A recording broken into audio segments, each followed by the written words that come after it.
अस्सलामुअलैकुम। जहान दास्तान में आपका खैर मकदम है। उम्मीद है कि आप खैरियत से होंगे। सदियों बाद की एपिसोड 2 मुलाहिजा कीजिए। जब वो सोकर उठा तो अंदर अंधेरा फैल चुका था और उसके कमरे में भी अंधेरा ही अंधेरा था। उसने अंधेरा देखकर खुशी के मारे एक हल्की सी चीख मारी। यूं लगता था जैसे कई भेड़िए मिलकर चीखे हों। वो चीख मारकर बिस्तर से नीचे उतर आया, मगर उसने लाइट ऑन नहीं की। वो अंधेरे में भी दिन की रोशनी की तरह देख सकता था। उसने कपड़े निकाल कर पहने और कमरे में एक तरफ लगे हुए आईने में देखकर सर में ब्रश मारा और तैयार होकर घर से निकल आया। उसे भूख भी बहुत लगी हुई थी। उसने सोचा किसी होटल से पहले खाना खाता हूँ, फिर किसी से मालूमात हासिल करने की कोशिश करता हूँ, क्योंकि अर्जुन की जहनी मालूमात के मुताबिक मिस्र काफ़ी दूर था और इसके अलावा अर्जुन के पास कोई मालूमात नहीं थी। घर से बाहर निकलकर वो बाजार में एक तरफ को चल पड़ा।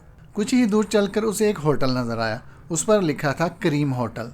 तहरीर हिंदी में थी, मगर वो अर्जुन के दिमाग से काम ले रहा था और अर्जुन बावजूद बदमाश होने के अच्छा खासा पढ़ा लिखा था। वो होटल में दाखिल हो गया। अंदर अच्छा खासा बड़ा हाल था और कई मेज़ कुर्सियां लगी हुई थी और अच्छी खासी रोशनी हो रही थी। उसने एक कोने में पड़ी मेज़ मुंतखब की और वहां विराजमान हो गया, क्योंकि यहाँ रोशनी भी कम थी और उस मेज़ पर बैठा भी कोई ना था। उसने मेज़ पर बैठते ही इधर उधर का जायज़ा लिया। हर मेज़ के पास 4 कुर्सियां रखी हुई थी और लोग मुख्तलिफ खाने खा रहे थे। उसके बैठते ही एक वेटर आ पहुंचा। उसने उसे खाने का आर्डर दिया। वेटर ने मेज़ पर कपड़ा मारकर पानी का जग और गिलास उसके सामने रख दिया। अभी उसे बैठे कुछ ही देर हुई थी कि एक अधेड़ उम्र का शख्स वहां आकर बैठ गया। चेहरे से वो काफ़ी परेशान दिखाई दे रहा था और बार बार मुड़कर दरवाजे की तरफ देख रहा था। अर्जुन ने उसे घबराते हुए देखकर पूछा, हैरियत तो है? आप कुछ परेशान हैं? उसने मदद तलब नज़र से अर्जुन की तरफ देखा और कहा, वो मुझे मार देगी, मुझे बचा लो। अर्जुन ने हैरानी से उसे देखा और पूछा, वो कौन है और तुम्हें क्यों मार देगी? इतने में वेटर खाना लेकर आ गया और मेज़ पर लगाने लगा और फिर उस आने वाले शख्स से पूछने लगा, क्या चाहिए? उसका जवाब देने से पहले ही अर्जुन ने कहा, और खाना ले आओ, ये मेरे साथ है। यह सुनते ही वेटर चला गया। उस आदमी ने जग और गिलास उठाकर एक गिलास पानी पिया और फिर अर्जुन की तरफ देखते हुए पूछा, क्या तुम भूत प्रेत आत्माओं और चुड़ैलों वगैरह पर यकीन रखते हो? अर्जुन ने दिलचस्पी की नज़रों से उसको देखा और कहा, हाँ, मैं उन पर यकीन रखता हूँ। उस शख्स ने इत्मीनान का सांस लिया और अर्जुन के साथ खाना खाने में शरीक हो गया। उसे क्या मालूम था कि वो जिससे बातें कर रहा है वो खुद एक बदरू है। अर्जुन भी खाना खा रहा था, क्योंकि अर्जुन के जिस्म के लिए खाना भी ज़रूरी था और कभी कभार अपनी शक्तियों को जला बख्शने के लिए खून पीना भी लाजमी था। और खून वो पिछली रात पी चुका था और अब उसे उसकी कोई ख्वाहिश नहीं थी। उस आने वाले शख्स को खाना खाते देखकर अर्जुन ने उससे पूछा, आपने अभी तक बताया नहीं आप कौन हैं और आपको कौन मार देगी? उसने जल्दी जल्दी नवाला चबाकर हलक से नीचे उतारा और कहा कि मेरा नाम शंकर सोमनाथी है। पेशे के लिहाज से मैं जादूगर हूँ। मैं कुछ दिन पहले एक तिलिस्मी मंत्र के जरिए माजी में चला गया था और वहाँ के नज़ारों से लुत्फानंदोज होता रहा था कि एक चुड़ैल मेरे पीछे लग गई। मैं हाल में वापस भाग आया, मगर हैरत है कि वो मेरे पीछे हाल में भी आ गई और जब भी मुझे कहीं अकेला देखती है मुझ पर हमला आवर होने की कोशिश करती है। जान ही नहीं छोड़ती। इस पर कुछ भी असर नहीं हो रहा। अभी कुछ देर पहले उसने मुझे साइकिल रिक्शा स्टैंड के करीब घेर लिया था। वो तो मेरी किस्मत अच्छी थी कि 2-3 आदमी करीब ही खड़े थे। शायद वो साइकिल रिक्शा वाले थे। मैं भाग कर उनके करीब चला गया और फिर भागते भागते मैं यहाँ तक पहुँचा हूँ। होटल में इसलिए आ गया कि यहाँ काफ़ी लोग होंगे और वो यहाँ नहीं आ सकेगी। उसने एक ही सांस में सारी बातें बता दी और फिर नवाला मुंह में रखकर चबाने लगा। अर्जुन उसकी बात सुनकर मुस्कुराया और कहने लगा, तुम चिंता मत करो, वो चुड़ैल तुम्हें कुछ नहीं कहेगी। मैं भी किसी कदीम बदरूह या चुड़ैल की खोज में हूँ। मेरे होते हुए वो तुम्हें हाथ भी नहीं लगा सकती। मेरा नाम अर्जुन है। मैं पुलिस के लिए भी काम करता हूँ, मगर हकीकत में मैं भी जादूगर हूँ। अर्जुन के मुंह से जादूगर का लफ्ज़ सुनकर उसके चेहरे पर खुशी और इत्मीनान की लहर दौड़ गई और उसने खुशी से बेख्तियार होकर कहा, फिर तो आप मेरी बात बखूबी समझ गए होंगे, वरना तो मैं यही ख्याल कर रहा था कि आप मेरी बात सुनकर मुझे दीवाना या हब्ती समझेंगे। अर्जुन ने उसका हौसला बढ़ाने के लिए एक हल्का सा कहका लगाया और कहा, शंकर साहब, अगर मैं जादूगर ना होता तो वाकई आपको दीवाना समझ बैठता। खाना खाने के बाद वेटर ने बर्तन उठा लिए और उन्होंने चाय का आर्डर दे दिया। चाय के आर्डर के बाद अर्जुन ने उससे पूछा, तो आप माजी में जाने का मंत्र जानते हैं? शंकर ने जवाब दिया, अगर कोई शक है तो मैं आपको भी ले चलूँगा। मगर अर्जुन ने कहा, नहीं नहीं, शक वाली तो कोई बात नहीं। मैं तो सिर्फ ये जानना चाहता था कि आप माजी में कितनी दूर तक जा सकते हैं। शंकर ने जवाब दिया, मैं आपको आपकी मर्ज़ी के मुताबिक माजी में ले जा सकता हूँ। 10 साल, 20 साल, 50 साल या फिर 100 साल पीछे, जिस दौर में भी आप जाना चाहें। और एक बात और है, आपको माजी में ले जाने वाले तो बहुत मिलेंगे, मगर वो सिर्फ आपकी रूह को बेच सकते हैं, जबकि मैं आपको आपके जिस्म समेत माजी में ले जा सकता हूँ। इतने में वेटर चाय लेकर आ गया। अर्जुन ने कप में चाय डालते हुए शंकर से पूछा, क्या तुम मुझे उस दौर में ले जा सकते हो जिसमें उस्ताद सामरी मौजूद था? और चाय का कप शंकर के आगे रख दिया। शंकर सोमनाथी ने जवाब दिया, वो तो बहुत कदीम दौर है, और उसी दौर में हज़रत मूसा और उनके भाई हज़रत हारून अलैहिस्सलाम तबलीग हक़ अदा करते थे। अर्जुन ने कहा, हाँ, मैं उसी दौर में जाना चाहता हूँ। उस वक्त फ़िरौन की हुकूमत थी और उसका नाम मौसाब बिन वलीद बिन रयान था। मैं उस दौर में जाकर उस्ताद सामरी से मिलना चाहता हूँ। अर्जुन के मुंह से उस्ताद सामरी का लफ्ज़ सुनकर शंकर सोमनाथी ने कहा, सामरी तो उस दौर का बहुत बड़ा जादूगर था, मगर तुम उसे उस्ताद कैसे कह सकते हो? उसको तो मरे हुए भी सदियां बीत गईं। अर्जुन ने शंकर को जवाब दिया, असल में मैं उसे रूहानी तौर पर उस्ताद मानता हूँ और इसीलिए मैं उससे मिलना चाहता हूँ। शंकर सोमनाथी ने चाय ख़त्म करते हुए नफ़ी में सर हिलाते हुए कहा, यह मेरे लिए मुमकिन नहीं है। वो बहुत कदीम दौर है और मैं माजी में इतनी दूर नहीं जा सकता, मगर कुछ अरसा मज़ीद रियासतें करने के बाद मैं इस काबिल हो सकता हूँ कि तुम्हें उस दौर में ले जा सकूँ। मगर उस दौर में तो क्या, किसी भी दौर में जाने के लिए ये ख्याल रखना ज़रूरी होता है कि उस दिन और उस वक्त वहाँ उस जगह पर कोई भी नबी मौजूद ना हो, वरना किसी भी नबी से सामना होते ही अमल टूट जाता है और इंसान वहीं मिट्टी के ढेर में बदल जाता है। यानी तुम माजी में जाने के मंतर से किसी भी नबी या वली से मुलाकात नहीं कर सकते। अर्जुन ने चाय ख़त्म करके वेटर को इशारे से बुलाया और उसे बिल लाने के लिए कहा और फिर शंकर सोमनाथी से कहा, तुम मेरे लिए अपनी रियासतें पूरी करो, जो भी खर्चा होगा मैं तुम्हें दूंगा, मगर इस बात का किसी को पता ना चले। शंकर सोमनाथी ने जवाब दिया, मैं पहले अपने पीछे लगी हुई उस चुड़ैल से तो जान छुड़ा लूँ, फिर ही रियासतें शुरू कर सकूंगा। इतने में वेटर बिल लेकर आ गया और अर्जुन ने एक नज़र बिल पर डाली और 200 के नोट प्लेट में पड़े बिल पर डाले और वेटर से कहा, बाकी तुम रख लेना। यह सुनकर वेटर का चेहरा खुशी से सुर्ख हो गया और वो प्लेट उठाकर काउंटर की तरफ बढ़ गया। अर्जुन ने उठते हुए शंकर सोमनाथी से कहा, आओ उस चुड़ैल से भी दो हाथ कर लें, और बाहर की तरफ कदम बढ़ा दिए। शंकर सोमनाथी भी उठकर उसके पीछे हो लिया। क्रीम होटल से बाहर आकर अर्जुन ने शंकर सोमनाथी से कहा, अब देखो वो चुड़ैल किधर है। शंकर सोमनाथी ने इधर उधर दूर तक नज़र मारी और नफ़ी में सर हिला दिया।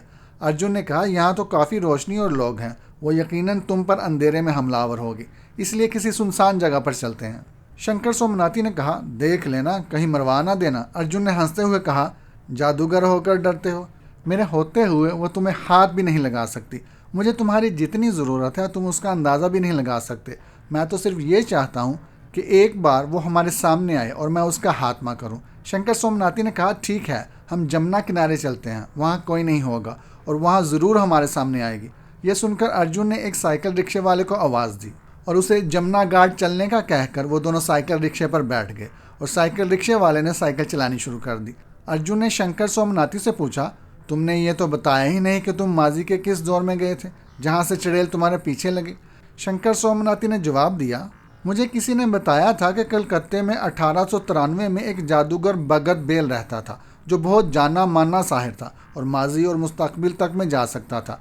मुझे माजी में जाने पर तो कोई हैरत ना थी, क्योंकि मैं खुद माजी में जाने का माहिर हूँ। मैं उससे मिलकर ये पूछना चाहता था कि मुस्तकबिल, जबकि अभी वो दौर आया भी नहीं, उसमें कैसे जाया जा सकता है और उसका क्या तरीक़ाकार है।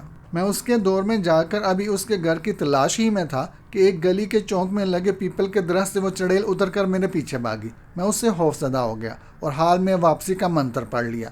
इतने में उसने मुझे पकड़ लिया, मगर दूसरे ही लम्हे हम दोनों हाल में आ गए।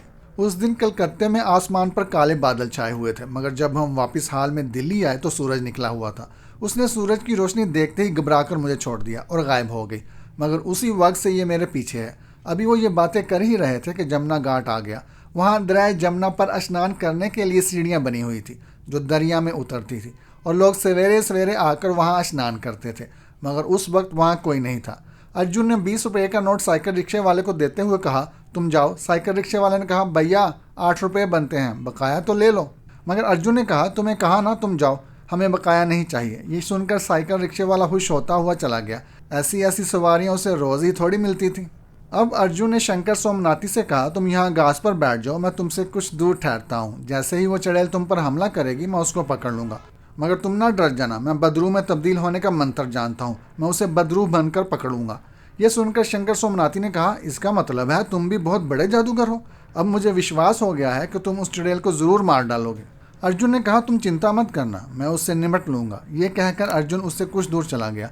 उसके जाते ही एक लंबी तिरंगी खौफनाक शक्ल की चुड़ैल शंकर सोमनाथी के सामने आ गई और इससे पहले कि वो शंकर सोमनाथी पर हमला करती, अर्जुन ने अपनी जगह से एक जंप लगाई और उड़ता हुआ उस चुड़ैल पर आ गिरा। उसे घसीटता हुआ काफ़ी दूर तक ले गया। अर्जुन ने उसे दरिया के किनारे रेतली ज़मीन पर खूब रगड़ा और उसके बाल पकड़कर उसके हाथ की कमर के पीछे लगाकर पकड़ लिए।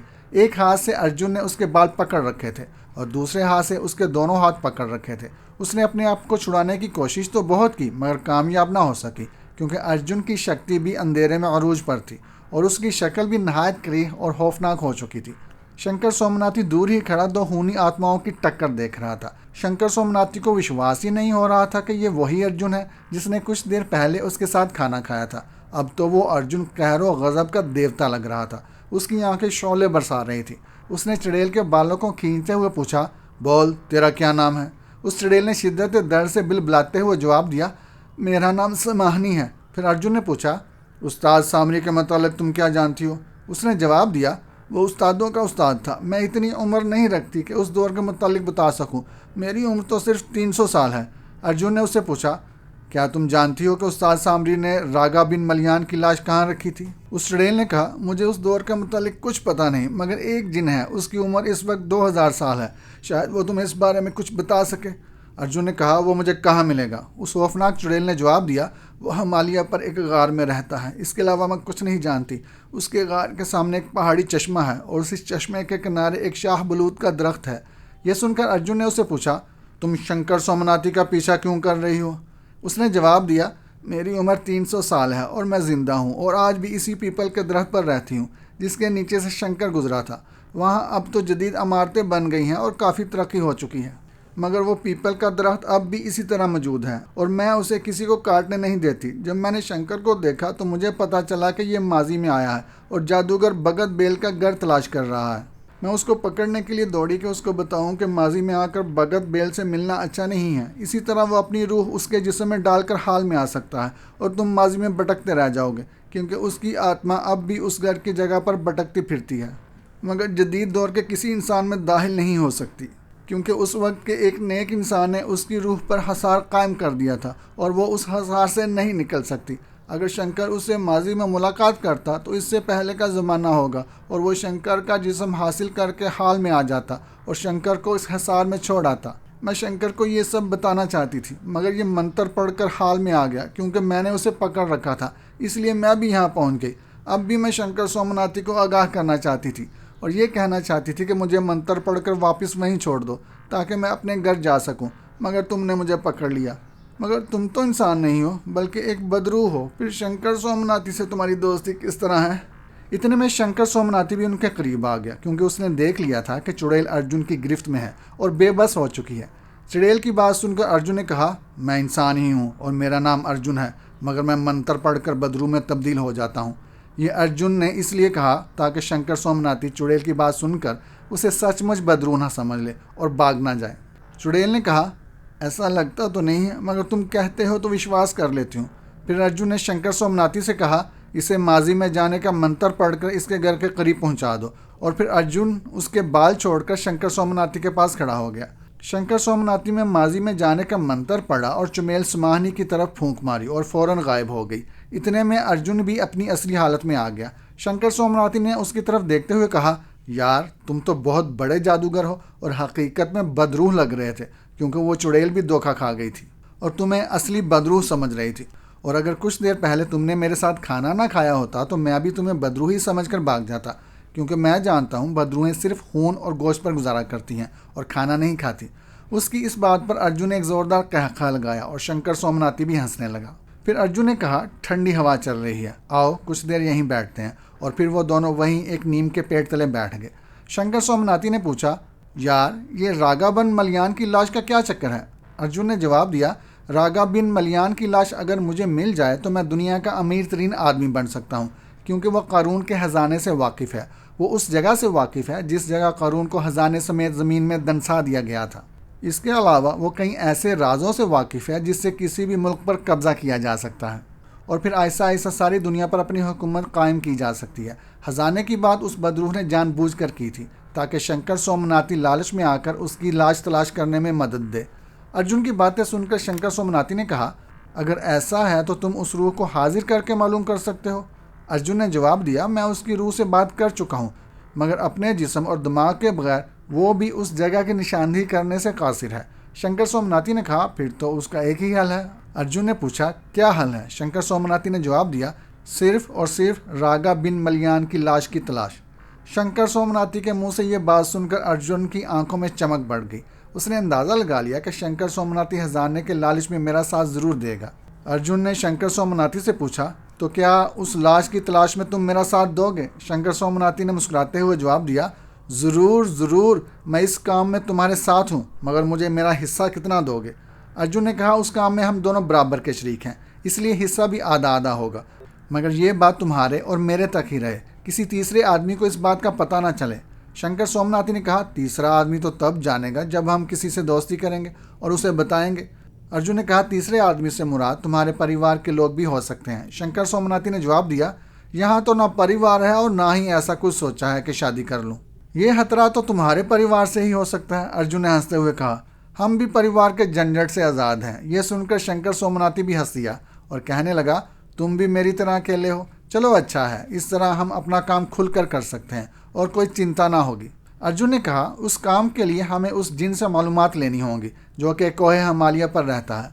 यह सुनकर शंकर सोमनाथी ने जवाब दिया, कोहे हिमालय पर कौन से हजारों जिन गारों में रहते होंगे कि एक एक को देखना पड़ेगा। शंकर सोमनाथी ने कहा, उसकी निशानदेही याद रखना कि उस गार के सामने एक चश्मा है और इस चश्मे के किनारे एक शाह बलूत का दरख्त है। अर्जुन ने कहा, निशानी तो मैंने याद कर ली है, मगर हम वहाँ तक कैसे जाएंगे? शंकर सोमनाथी ने जवाब दिया, कोहे हिमालय का सिलसिला तो बहुत बड़ा है, इतने बड़े पहाड़ पर उसे तलाश करना आसान काम नहीं है। अगर उस गार का कुछ मोहल्ला वकूफ़ पता चल जाता तो हमें और भी आसानी हो जाती। अर्जुन ने कहा, उसका मोहल्ला वकूफ़ तो वो चुड़ैल समानी ही बता सकती है, मगर उसे तो हमने वापस भेज दिया है। तो फिर क्या हुआ? हम तो जब चाहे वहाँ जा सकते हैं, हम उससे मिलकर मालूमात हासिल कर लेंगे। अर्जुन ने पूछा, तो फिर कब चलेंगे? शंकर सोमनाथी ने कहा, चलो फिर अभी चलते हैं, मगर समानी चुड़ैल को देखकर भाग न जाना। शंकर सोमनाथी ने हंसते हुए कहा, इतनी बड़ी बदरू मेरे साथ है, अब मुझे डरने की क्या ज़रूरत है?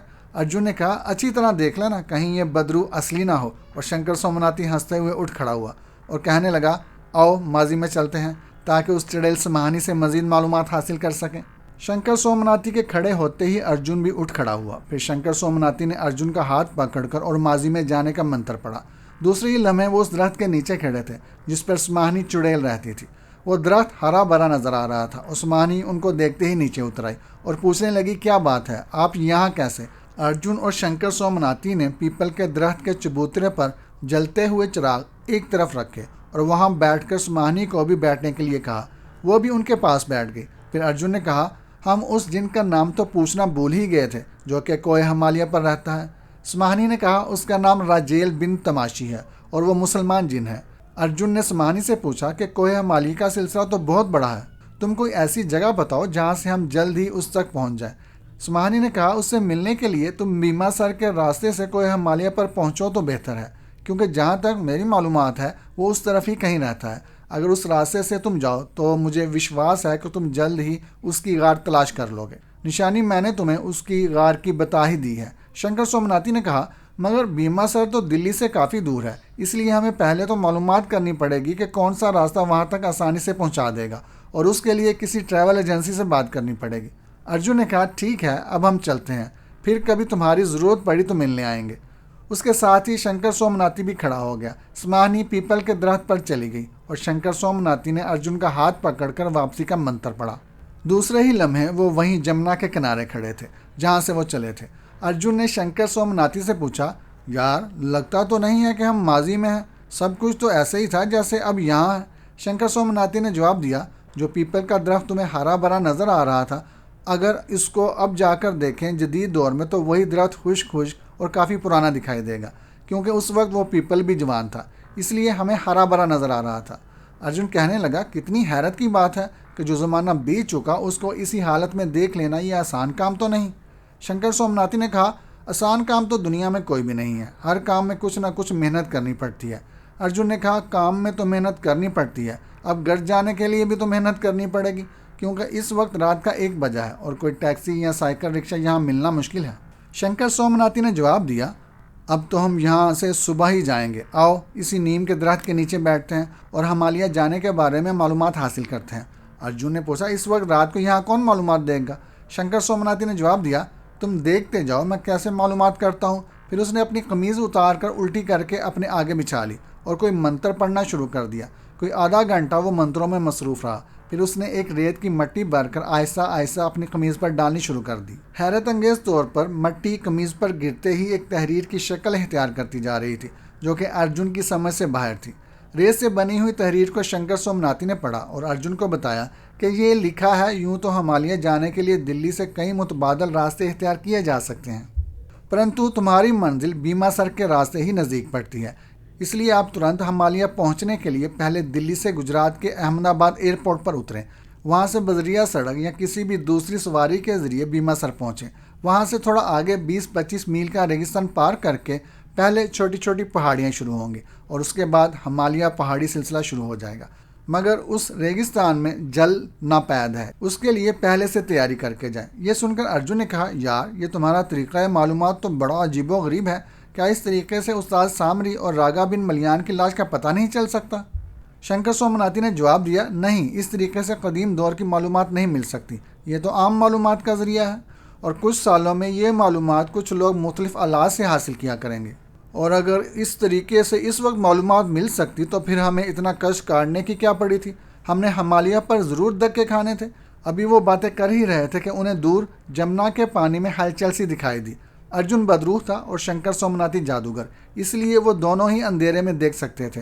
पानी की हलचल में इजाफा होता जा रहा था और यूं लगता था जैसे पानी में तूफान आ गया हो, मगर दरिया जमुना से बाहर हवा वैसे ही सुबक रफ्तारी से चल रही थी। शंकर सोमनाथी ने अर्जुन से पूछा, ये कैसी हलचल है? अर्जुन ने जवाब दिया, मालूम नहीं पानी में क्या हो रहा है। फिर उनके देखते ही देखते पानी में से एक बहुत बड़ा दरियाई घोड़ा निकलकर उनकी तरफ आने लगा। वो आहिस्ता आहिस्ता उन दोनों की तरफ बढ़ रहा था। शंकर सोमनाथी ने कहा, यह तो हमारी तरफ ही आ रहा है, चलो जल्दी से उस दरख्त पर चढ़ जाएं। और फिर वो दोनों उसी नीम के दरख्त के नीचे से उठकर फौरन ऊपर चढ़ गए। दरियाई घोड़े ने भी उनको ऊपर चढ़ते देख लिया था। उसने भी अपनी रफ्तार तेज़ कर दी, मगर वो दोनों ऊपर आखिरी शाहों पर पहुंच चुके थे। दरियाई घोड़ा नज़दीक आकर उसी दरख्त के नीचे रुक गया और अपना लंबा सा मुंह उठाकर उनको देखने लगा। शंकर सोमनाथी ने कहा, ये जमुना में दरियाई घोड़ा कहाँ से आ गया? इसमें तो छोटी मोटी मछलियाँ और कछुए ही होते हैं। अर्जुन ने कहा, ये तो हमारी तरफ ही देख रहा है, तुम यहीं ठहरो, मैं नीचे उतरकर इससे दो दो हाथ करता हूँ। शंकर सोमनाथी ने कहा, यार यहीं बैठे रहो, कुछ ही देर में सुबह होने वाली है, यह खुद ही दफ़ा हो जाएगा। दरियाई घोड़ा कुछ देर वहीं खड़ा रहा। उसके बाद वो आहिस्ता आहिस्ता वापस दरिया जमुना की तरफ चल दिया और पानी में उतरकर गायब हो गया। शंकर सोमनाथी ने कहा, चलो जान छूटी, दफ़ा हो गया साला। अर्जुन ने कहा, ये यहीं दरिया में कहीं रहता होगा और सिर्फ रात को ही रात की तलाश में निकलता होगा। शंकर सोमनाथी ने जवाब दिया, लगता तो ऐसा ही है। फिर सुबह का उजाला फैलने लगा और लोग आने जाने लगे तो अर्जुन और शंकर सोमनाथी भी एक साइकिल रिक्शे पर बैठकर स्टेशन पर आए और उसके करीब ही वाक़ घनश्याम होटल से खाना खाकर एक टैक्सी के ज़रिए शंकर सोमनाथी के घर पहुंच गए। उसका घर बस्ती ख्वाजा मीर दर्द के करीब ही था। टैक्सी पर वो इसलिए आए थे कि जल्द ही घर पहुंच जाएं ताकि सारी रात की थकावट दूर कर सकें, जबकि अर्जुन को तो रोशनी से वैसे ही चिढ़ थी, वो तो सिर्फ रात का राही था। अर्जुन शंकर सोमनाथी के घर पहुंचकर बिस्तर पर लेट गया। शंकर सोमनाथी का घर 2 कमरों पर मुश्तमिल था और काफ़ी खूबसूरती से सजाया गया था। एक कमरे में सोने का इंतज़ाम था और एक ही बिस्तर लगा हुआ था जिस पर अर्जुन लेट गया और शंकर सोमनाथी नीचे फर्श पर बिछाए गए कीमती कालीन पर ही लेट गया। दूसरे कमरे में सिर्फ कालीन बिछा हुआ था और गाँव तकिए लगे हुए थे और दीवारों और कमरे में अजीबो गरीब और खौफनाक चीज़ों की बहुतात थी। कई इंसानी ढांचे खड़े थे, कई जानवरों की खोपड़ियाँ रखी थी, कुछ मुर्दा सांप, कछुए और छिपकलियाँ दीवारों पर लटकी हुई थी। उस कमरे को देखकर ही खौफ आता था। सारा घर साफ सुथरा था। शायद उसकी वजह शंकर सोमनाथी का नौकर रामू था, जो घर की सफाई भी करता था और खाना वगैरह भी पकाता था। उसका भी इस दुनिया में कोई नहीं था और वो काफ़ी अरसे से शंकर सोमनाथी के साथ ही रहता था। वो 30-32 साल का जवान लगता था क्योंकि उसे पहलवानी का भी शौक़ था, वरना उम्र उसकी 40 से ऊपर की थी। अभी वो लेटे ही थे कि रामू ने आकर पूछा, साहब जी खाना लगा दूं? शंकर सोमनाथी ने मुंह बनाते हुए कहा, यार फिर तूने मुझे साहब कहा, कई बार समझाया है कि मुझे साहब ना कहा कर, शंकर कहा कर। तेरे मुंह से साहब सुनकर मुझे यूं लगता है जैसे मैं किसी अंग्रेज़ की औलाद हूँ। रामू ने दांत निकालते हुए कहा, मैं तो मेहमान की वजह से आपको साहब कह रहा था, वरना मेहमान ख्याल करता कि कैसा नौकर है जो मालिक को नाम लेकर पुकारता है। शंकर सोमनाथी ने कहा, ये मेहमान नहीं, ये भी आज से हमारा दोस्त है और इसका नाम अर्जुन है। फिर शंकर ने अर्जुन से उसका तारुफ कराते हुए कहा, अर्जुन, ये रामू है, मेरे सारे काम और घर की देखभाल यही करता है। अर्जुन ने रामू से कहा, रामू, तुम हमारे भी दोस्त हो, अब हम इकट्ठे ही रहा करेंगे, मैं जल्द ही अपना मकान भी फरोख्त कर दूंगा। रामू ने कहा, यह तो और भी अच्छा है, चलो अच्छा वक्त गुजरेगा, जब मिल बैठेंगे दीवाने दो। अर्जुन ने कहा, हम तो 3 हैं, फिर दीवाने 2 क्यों? रामू ने कहा, दीवाने तो हम 2 ही होंगे, शंकर तो जादूगर है। शंकर सोमनाथी ने कहा, वैसे ये भी जादूगर हैं। ये सुनकर रामू ने जवाब दिया, फिर तो मुझे ये कहना चाहिए कि खूब गुजरेगी जो मिल बैठेंगे जादूगर 2। अभी उसने इतना कहा ही था कि काल बैल की आवाज़ आई और रामू ने मुंह बनाते हुए कहा, ये सवेरे सवेरे कौन आ मरा, और उठकर दरवाज़ा खोलने चला गया। कुछ ही देर बाद रामू वापस आया और कहने लगा, शंकर भाई, एक आदमी आया है और आपसे मिलना चाहता है। शंकर सोमनाथी ने कहा, अबे वहीं से भगा देते, तुझे पता है सारी रात का थका हुआ आया हूँ, कुछ देर तो सोने दे। रामू ने कहा, वो कल दिन में भी कई बार आया था, मगर उस समय भी आप नहीं थे। अब मैं उसे आपके कमरे में बिठा आया हूँ। ढांचे देख देख कर उसकी टांगें कांप रही होंगी और ये भी हो सकता है कि अब तक वो खौफ के मारे परलोक सुधार गया हो और उसका क्रियाक्रम भी हमें ही करना पड़े। शंकर सोमनाथ ने उठते हुए कहा, बस बस, अपनी बकवास रहने दे, मैं उससे मिलता हूँ। और फिर अर्जुन से मुहातिब होकर कहा, तुम आराम से सो जाओ, मैं वहीं सो जाऊँगा, क्योंकि दिन का समय है, कई लोगों का आना जाना होगा और रामू बार बार आकर मुझे उठाएगा और तुम्हारी नींद खामखा हराम होगी। ये कहकर शंकर सोमनाथी चला गया। रामू पहले ही जा चुका था। अर्जुन ने करवट बदली और आंखें बंद कर लीं। कई माह की तगोदो के बाद अर्जुन ने अपना मकान बेच दिया और खुद शंकर सोमनाथी और रामू के साथ रहने लग गया। अब वो जल्द से जल्द हिमालय जाने के चक्कर में थे। रामू भी उनके साथ चलने के लिए तैयार हो गया था और शंकर सोमनाथी ने अपने एक दोस्त के ज़रिए अहमदाबाद की टिकट भी रिजर्व करवा ली थी। आज उनकी फ़्लाइट का दिन था। तमाम ज़रूरी सामान उन्होंने रात को ही बांध कर रख लिया था, क्योंकि सुबह 9 बजे उनकी फ़्लाइट थी। सुबह जल्दी जल्दी स्नान से फारिग होकर और कुछ जलपान करके वो अपने अपने बैग उठाकर घर से बाहर निकल आए और एक टैक्सी वाले को रोक कर एयरपोर्ट की राह ली और फिर अपने अपने टिकट लिए वो काउंटर पर पहुंच गए, जहां से उन्हें अपनी मतलूबा फ़्लाइट तक आना था। और फिर वो पैसेंजर लाउंज में विराजमान हो गए, क्योंकि उनकी फ़्लाइट में कुछ ताख़ीर थी। लाउंज में बैठते ही रामू ने पूछा, शंकर भाई, मैं तो समझता था कि रेलगाड़ी ही लेट होती है, मगर यहाँ तो जहाज़ भी लेट है। मगर शंकर सोमनाथी कोई जवाब देने के बजाय सिर्फ मुंह बनाकर रह गया। उधर अर्जुन सोच रहा था कि दुनिया कितनी तरक्की कर गई है। हमारे दौर में तो आसमानों में उड़ना एक ख्याल ही होता था, मगर आज के दौर में इंसान आसमान में भी उड़ने लगा है और फासले सिमट गए हैं।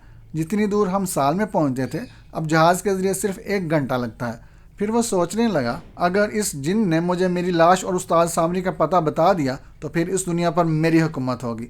अभी वो इन्हीं सोचों में गुम था कि लाउड स्पीकर की आवाज़ ने उसकी सोचों के तिलिस्म को रेजा रेजा कर दिया। लाउड स्पीकर पर ऐलान हो रहा था कि एयर इंडिया की फ़्लाइट 37 अहमदाबाद जाने के लिए तैयार है, लिहाजा मुसाफिरों से इल्तमास की जाती है कि वो गेट नंबर 3 से अपनी फ़्लाइट तक पहुंच जाएं। और फिर वो भी दीगर मुसाफिरों के साथ गेट नंबर 3 तक पहुंच गए और फिर वहाँ से जहाज़ तक एक बड़ी सी एयर कंडीशन बस में बैठकर वो अपने जहाज़ तक पहुंच गए और फिर जहाज़ के साथ लगी लंबी सी सीढ़ी से ऊपर चढ़ते हुए जहाज़ के दाखिली दरवाजे तक पहुंच गए, जहां पर एक हसीनो जमील एयर होस्टेस ने उन्हें अपने साथ लेते हुए उनकी मतलूबा सीट तक पहुंचने में उनकी रहनुमाई की। अपनी अपनी नशीस पर बैठकर उन्होंने इत्मीनान का सांस लिया और एयरक्राफ्ट में फैली हल्की हल्की मद भरी मौसीकी ने उनके दिलों को एक अजीब सुकून दिया। अभी वो इस मौसीकी से लुत्फ़अंदोज़ हो ही रहे थे कि अचानक अर्जुन के कानों में किसी नारी की नहायत ही धीमी और रस भरी आवाज़ सुनाई दी, जो उनसे कह रही थी, एक्सक्यूज़ मी प्लीज़, देखिए आप लोग अपनी अपनी सीट बेल्ट बांध लीजिए, क्योंकि अभी कुछ ही देर बाद एयरक्राफ्ट टेक ऑफ करने वाला है। और उन्होंने अपनी अपनी बेल्टें बांध ली, मगर अर्जुन तो उस कांच की गुड़िया को एक टुक तके जा रहा था। एयर होस्टेस ने भी अर्जुन को अपने में मगन देखा तो उसने मुस्कुराते हुए आगे बढ़कर अपने हाथों से अर्जुन का सीट बेल्ट बांध दिया। सीट बेल्ट बांधते वक्त उसके जिस्म की सौगंध ने अर्जुन को दीवाना सा कर दिया और जैसे ही अर्जुन की निगाह उसकी सुराहीदार गर्दन पर पड़ी तो उसकी नाजुक शरेयानों में चलता हुआ खून देखकर अर्जुन की शैतानी ताकतें बेचैन हो गई।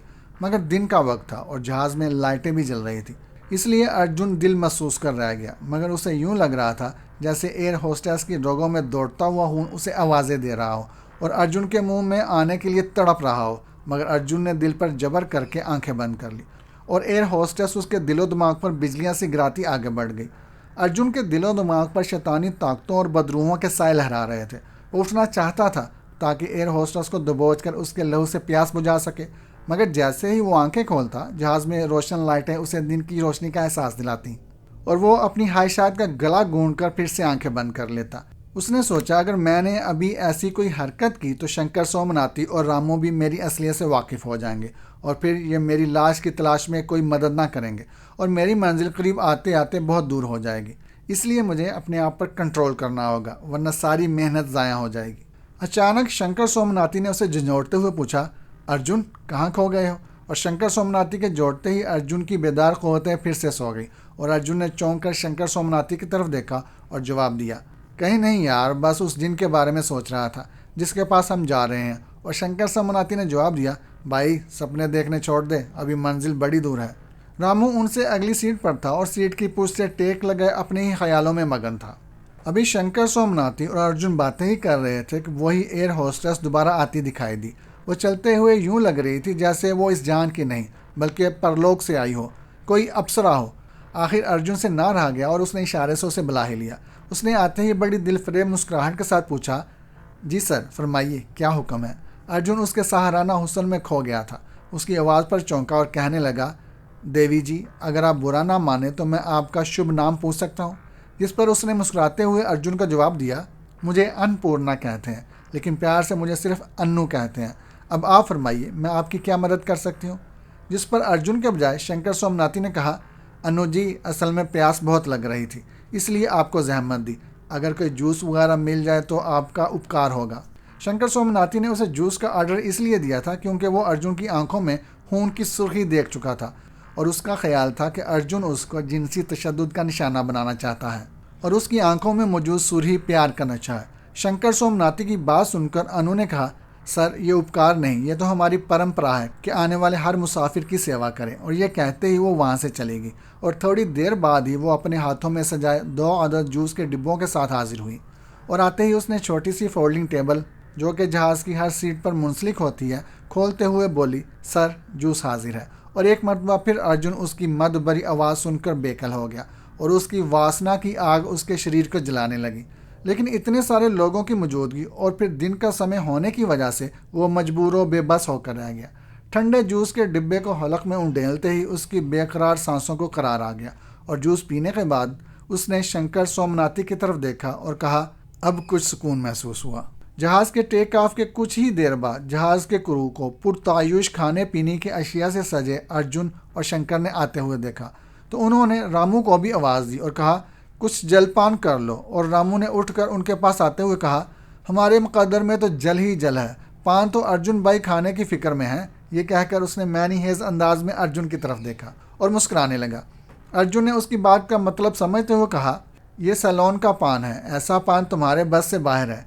उसकी बातें सुनकर शंकर सोमनाथी ने कहा, यार जलपान से मेरा मतलब सिर्फ खाने पीने से था, तुमने पान का क्या मतलब निकाल लिया? और रामू भी हंसते हुए उनके पास बैठ गया और फिर कहने लगा, मैं अभी आता हूँ। ये कहकर वो उठकर लेबॉर्ट्री की तरफ चला गया। अर्जुन भी उठकर जाना ही चाहता था कि वही कोमल अप्सरा अर्जुन की निशिस्त के पहलू में आ मौजूद हुई, जिसे देखते ही एक बार फिर अर्जुन के मन में जलतरंग बजने लगे और इस मरतबा अर्जुन ने ना चाहते हुए भी उसका हाथ पकड़ ही लिया, जिस पर वो शर्माकर फौरन पीछे हटी और अर्जुन को इस हरकत से बाज रहने को कहा।